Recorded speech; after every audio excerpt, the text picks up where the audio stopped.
savez qu'il n'y a pas si longtemps que ça, je disais encore du bien de Robespierre. En tout cas, j'en disais pas du mal, mais il m'arrivait même d'en dire du bien. C'est-à-dire de croire non seulement à sa sincérité, mais également à sa bonté. Il se trouve qu'au fur et à mesure que j'ai fait de l'histoire, le personnage m'a semblé de plus en plus, disons, suspect, avant de devenir carrément horrible. Et figurez-vous que plusieurs personnes que j'aime bien, que j'aime beaucoup même, s'opposent à moi sur le sujet de Robespierre. Et un jour, un jeune homme que j'ai en grande estime, et en affection également, m'a dit « Marion, il y a quelque chose à mon avis que tu n'as pas lu, c'est le Robespierre de Jean Massin. Alors je te le prête, tu vas voir, tu vas comprendre. » Et ce jeune homme, que je ne nommerai pas, mais il se reconnaîtra, m'a prêté ce livre. Quasiment, je peux dire qu'il me l'a donné. Je lui ai même demandé si je pouvais l'annoter. Il m'a dit, bien sûr, tu peux. Alors, je fais ça au crayon noir parce que je respecte les livres. Mais j'ai commencé à travailler sur le Robespierre de Jean Massin.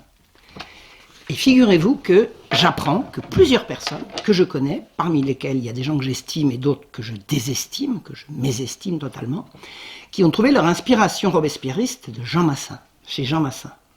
Alors, je vais vous parler un petit peu de ce Robespierre de Jean Massin.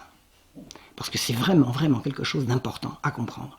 Jean Massin est né en 1917 et il est mort en 1986. Donc si je dois en dire pas beaucoup de bien, qu'il veuille m'en pardonner, d'outre-tombe, là où il est, en principe, je ne devrais pas lui faire de mal.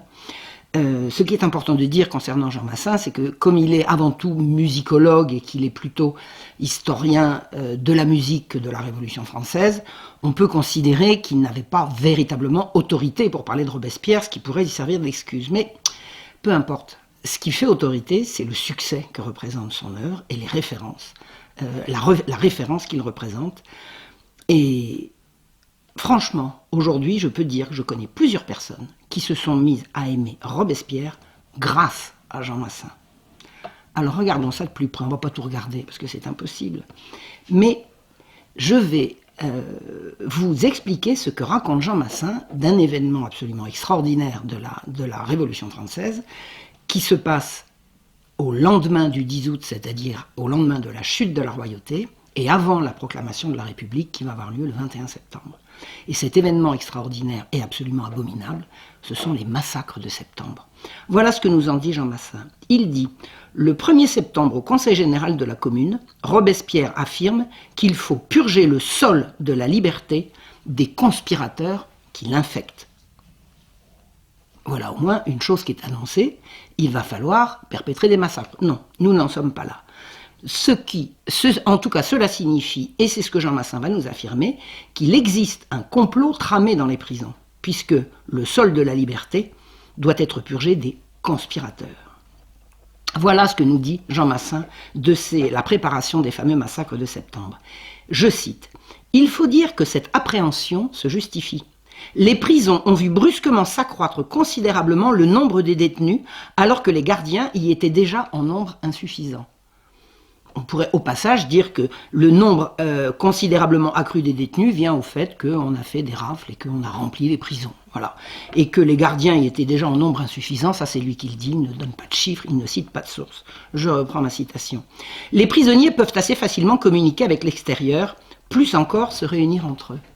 C'était drôlement sympa les prisons de la Commune de Paris. Hein, les prisonniers discutent et communiquent avec l'extérieur.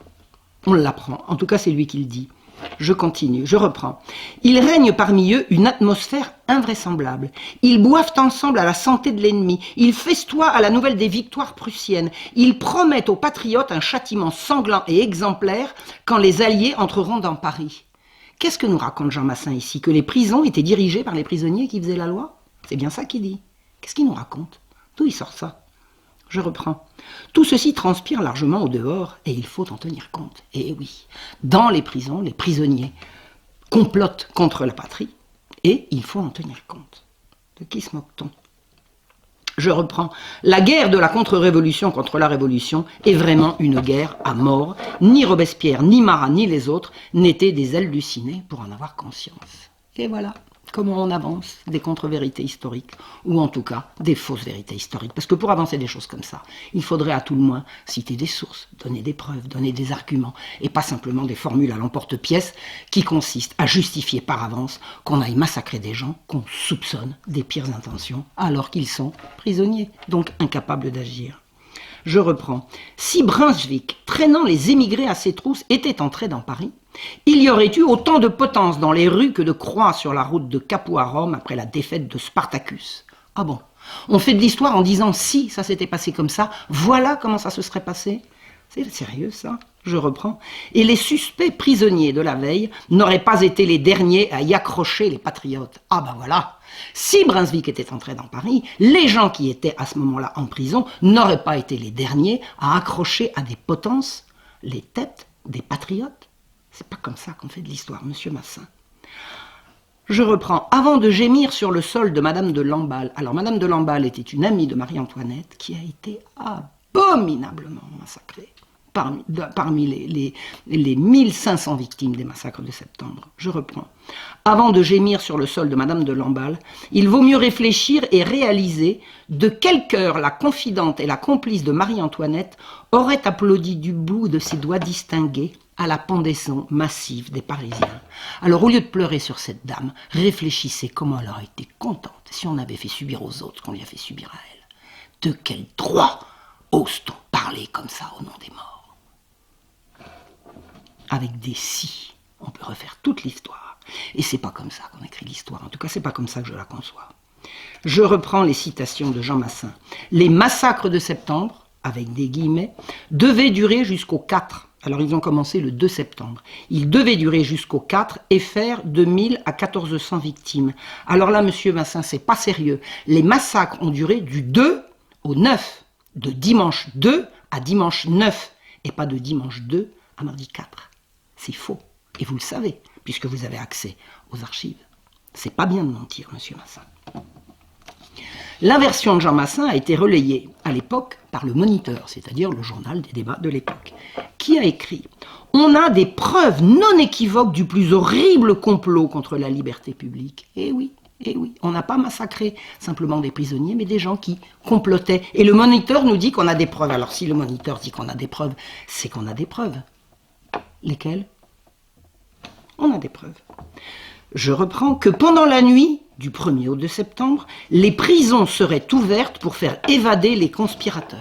Ah, on a des preuves que des gens allaient libérer les gens qu'on venait justement de mettre en prison. Ah, et que les autres détenus, dont le nombre était considérable et auxquels on devait donner des armes autant qu'il serait possible, répandraient dans la ville, forceraient les corps de garde, désarmeraient les citoyens et réunis, quelques autres brigands s'introduiraient dans les maisons pour piller et incendier. On a donc fait des massacres préventifs. Les massacres de septembre ont prévenu la population parisienne contre son massacre par les gens qui étaient dans les prisons.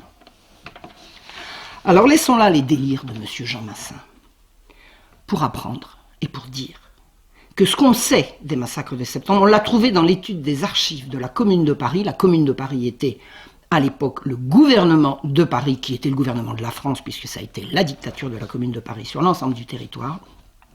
Les archives de la Commune de Paris ont malencontreusement été détruites pendant la deuxième Commune de Paris, enfin l'autre Commune de Paris, celle de 1871.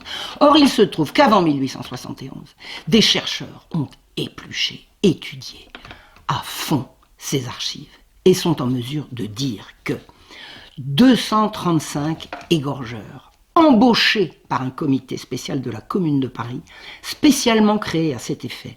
Le comité était surveillé par Petion, maire de Paris, Manuel, procureur, Robespierre, dont il s'agit ici, Marat, de triste réputation, les officiers municipaux et les juges de paix, Panis et Sergent.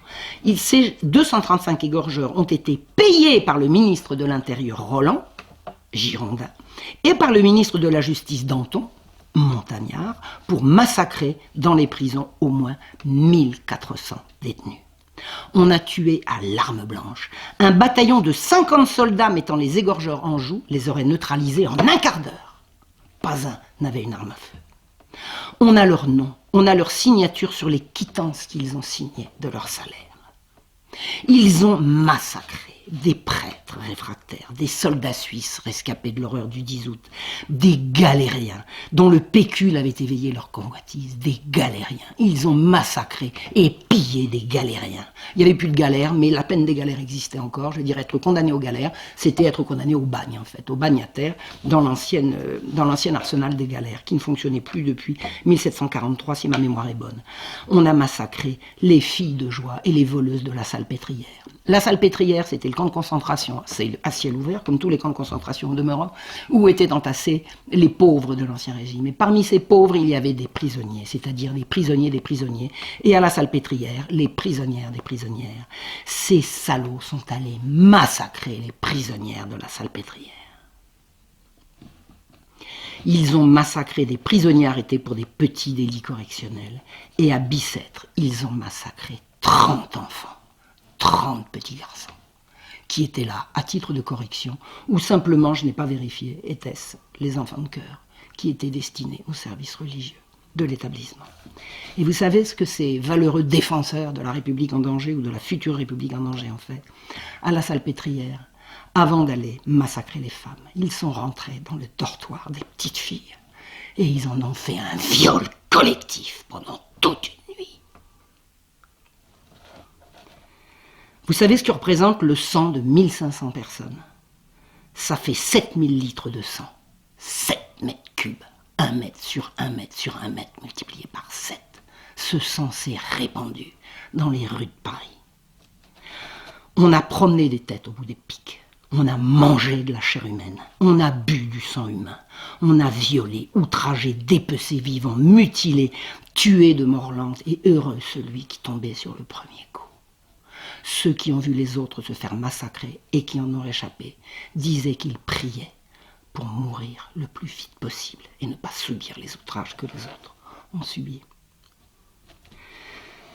La version de Jean Massin, c'est celle de tous les adorateurs de la Révolution française. Les massacres de septembre, il fallait le faire. C'était nécessaire. La patrie était en danger. En plus, c'était pas si grave. Et c'est le peuple qui a agi de son propre mouvement pour se protéger. La vérité, c'est que ce fut une abomination, que ça a été préparé, voulu, planifié, organisé, surveillé et payé.